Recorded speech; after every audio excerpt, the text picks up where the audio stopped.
তাই এই বর আমি তোমাকে দিতে পারবো না। এই আমার বর ছাড়া অন্য কোনো বর তুমি প্রার্থনা করবে। বললেন দিতে পারবেন না, দিতে পারবেন না আমাকে এই বর। অন্য কোনো বরের আমার প্রয়োজন নেই, আমাকে যদি দিতে হয় তাহলে এই বর আমাকে দিতে হবে। না না ভক্ত, এই বর আমি কিছুতেই দিতে পারবো না। তবে কেন দিতে পারবেন না? তবে এখন দাঁড়িয়ে আছেন কেন? চলে যান আমার সম্মুখ থেকে। বেশ, আমি তাহলে চলেই যাচ্ছি ভক্ত। কোথায় যাবে? আমার যদি সাধনার শক্তি থাকে তাহলে তোমাকে পুনরায় আমার কাছে নেমে আসতেই হবে। এবার আমি আরো উগ্র অবস্থায় বসবো। পুনরায়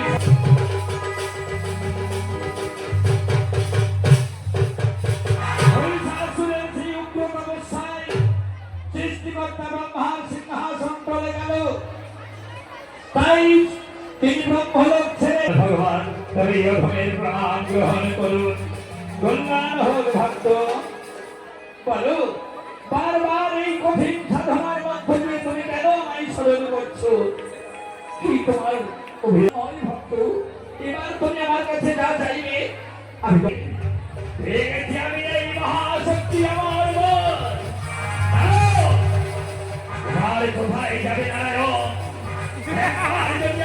দেখতে পাই এই মহাশক্তি আমার বল দিয়ে আমি তোমাকে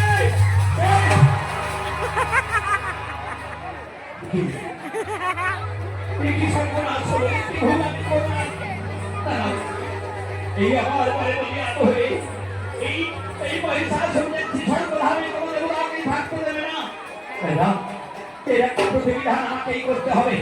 তাই সৃষ্টিকর্তা ব্রহ্মাকে বললেন, মহিষাসুর যে আমার বর আমি তোমায় যে কাজ পুরুষ পারে না সেই কাজ করবে একজন নারী। আমার কাছে কিচ্ছু করতে পারবে না ওই নারী। দেখি কিন্তু নারায়ণ কোথায়? বুঝাই আমি দেখি নারায়ণ কোথায়?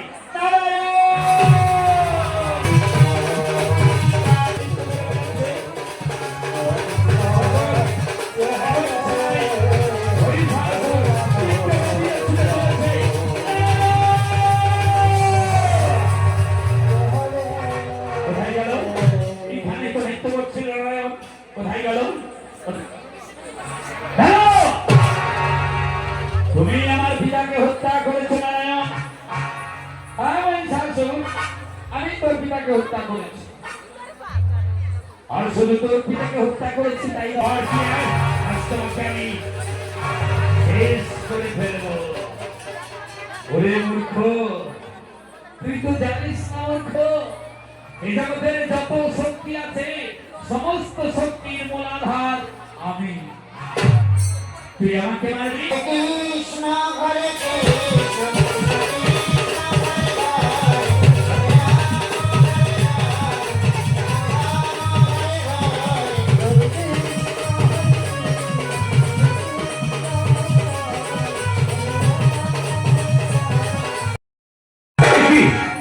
এই মহিষাসুরের দেহে এত শক্তি। নারায়ণ হচ্ছেন স্বয়ং ভগবান, তিনি অন্তর্যামী। তার অন্তর দৃষ্টিতে তিনি জানতে পারলেন ও সৃষ্টিকর্তা ব্রহ্মাকে দিয়েছে এই মহাশক্তি আমার বর, আর সেই মনে বলিয়ান হয়েও এমন করছে। কিন্তু আমার হাতে তোর মৃত্যু নেই। বেশ, তাহলে যে করেই হোক ছলনা করে এই যুদ্ধক্ষেত্র থেকে আমাকে পালিয়ে যেতে হবে।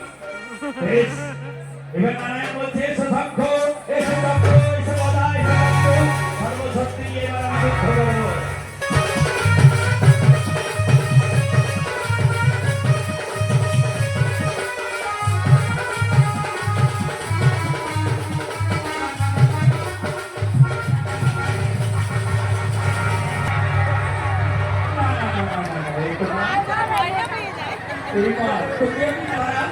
কাউকে তো দেখতে পাচ্ছি না, বুঝতে পেরেছি নারায়ণের কাছে এই পথে ওই কইরা আছে শিবলোকে ভোলানাথের কাছে গিয়ে বললেন, হে দেবাদিদেব, আপনি একটা ব্যবস্থা করুন কিছু। ওই মহিষাসুরের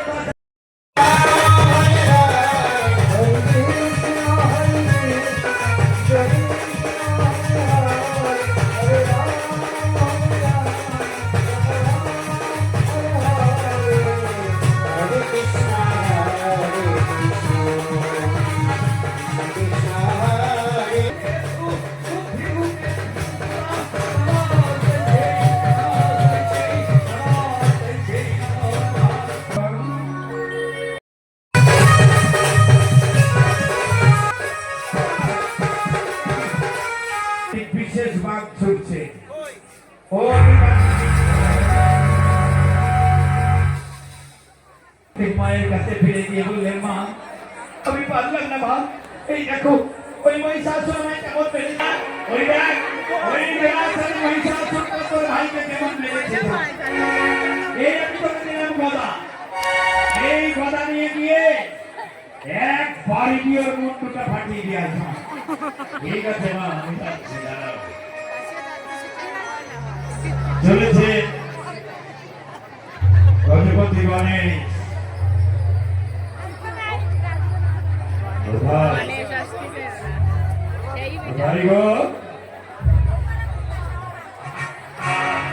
সেই পুরাধারী মহিষাসুরটা কোথায়? এই টুনটুনিয়ালা,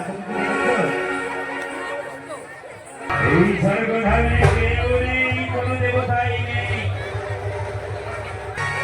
ও গজপতি গণেশ, আরে আবার তুই এসেছিস?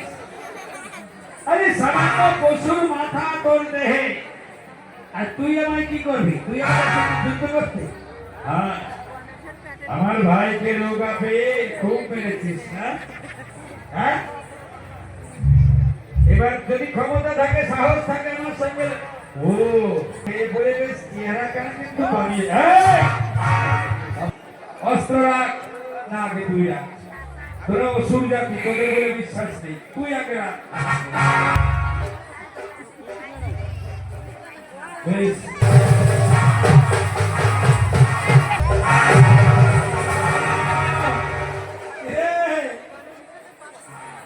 আমি জানি শোন কি করতে পারবি, বুঝতে পেরেছি। তোর সাথে ভাবে আমরা তোকে অস্ত্র দিয়ে মারবো। শুরু হবে মানুষের সাথে যুদ্ধ।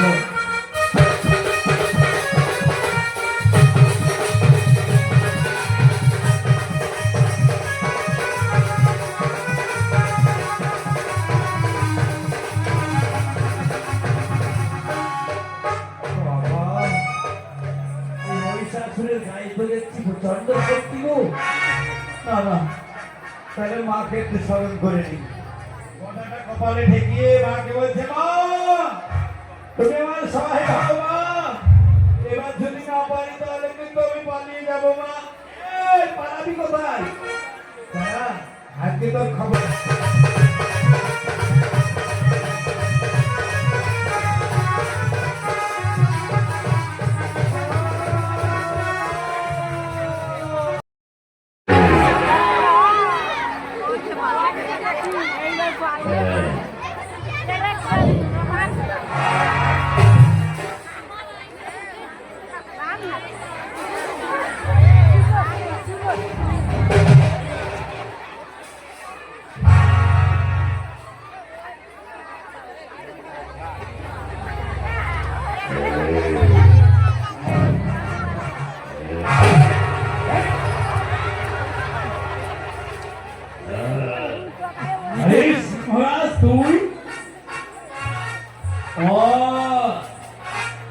তুই এসেছিস তাই তো? আরে তুই কি করবো? আমার দুই ভাইকে মেরেছিস, একবার আমার সঙ্গে লড়ে দেখ।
তোকে সুন্দর বলে ছেড়ে দেবো।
তুমি আমাকে স্মরণ করেছো মহামায়া। স্বামী, আমি আপনাকে স্মরণ করছি কেন? এই সময়ে কেন তুমি আমাকে স্মরণ করেছো বলো? স্বামী, আমি স্মরণ করেছি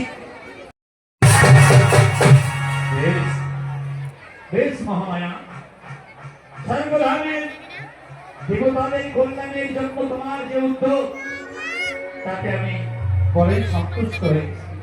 তাই এই নাও মহামায়া, আমি তোমাকে দান করলাম এই মহাশক্তি। শুধু দান করলাম তাই নয়, আমি তোমাকে আশীর্বাদ করছি মহামায়া, এই যুদ্ধে তুমি জয়ী হয়ে ফিরেছো না।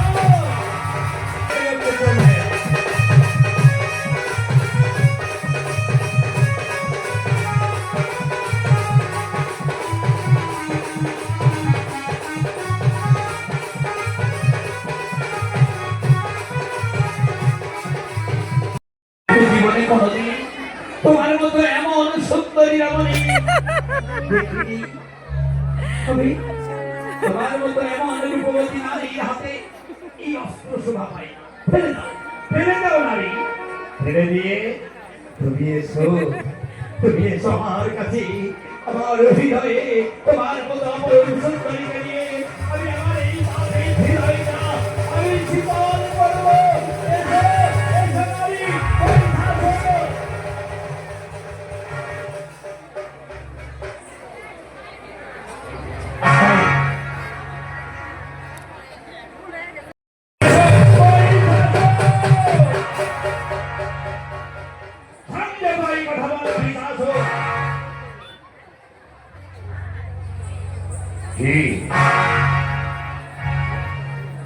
এমন নারী তুমি জীবনে কোনোদিন দেখিনি। তুমি কি সেই নারী যে নারী আমাকে হত্যা করবে?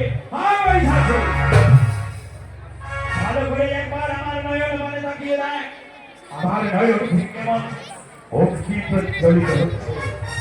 এই জ্বলন্ত অগ্নিতে লাশ তুই জ্বলে পুড়ে ছাই হয়ে যাবি। তার মানে তুমি আমার সঙ্গে যুদ্ধ। আমরা সে মাসে যে মায়ের আরাধনা করি, সেই মায়ের সেই রূপ